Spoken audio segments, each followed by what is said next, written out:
السلام علیکم. وعلیکم السلام. میرا نام فاطمہ وحید ہے اور میں ایک فزیو تھراپسٹ ہوں. کیا نام بتایا آپ نے؟ فاطمہ وحید.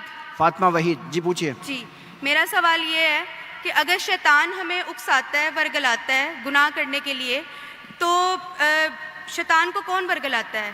بے شک ہر چیز اللہ کی مرضی اور اس کی ول پاور سے ہوتی ہے، تو شیطان کو کون ورگلا رہا ہے؟ بہن کا سوال ہے کہ ہم کچھ غلط کام کرتے ہیں تو شیطان ہمیں بھڑکاتا ہے، لیکن شیطان کو کون بھڑکاتا ہے؟ آپ قرآن مجید میں پڑھیں گے تو کئی جگہ ذکر ہے ابلیس کے بارے میں، اور تقریباً 7 جگہ قرآن میں لکھا ہے.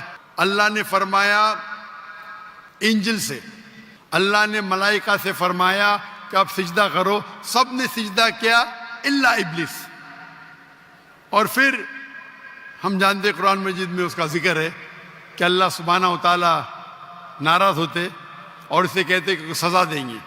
تو ابلیس اللہ سے التجا کرتا ہے، ریکویسٹ کرتا ہے کہ مجھے رسپائٹ دو، میرے سزا کو ذرا دیر سے کرو، اور اگر آپ مجھے رسپائٹ دیں گے، رسپائٹ مطلب سزا کو دیر کریں گے، تو میں تمہارے بندوں کو بھڑکاؤں گا.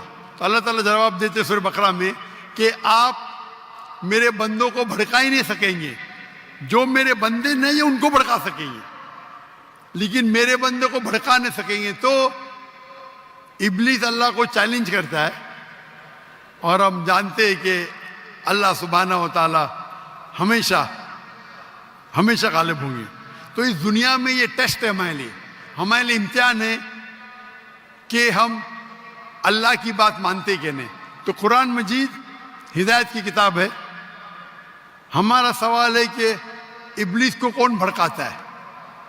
ابلیس نے اپنے آپ کو بھڑکایا، اس کا غرور تھا.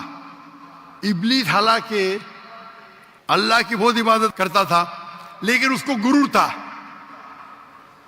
کہ انسان کو مٹی سے بنایا، میں نور سے ہوں، آنکھ سے، اور میں اور عظیم ہوں. تو کئی بار ہمارا جو غرور رہتا ہے، ایگو، وہ ہمیں جہنم میں لے کے جاتا ہے. تو یہ ابلیس کا ایگو ہے جو اسے بھڑکایا اور وہ اسے جہنم میں لے کے جائے گا. ہوپ دان سے کوشچن.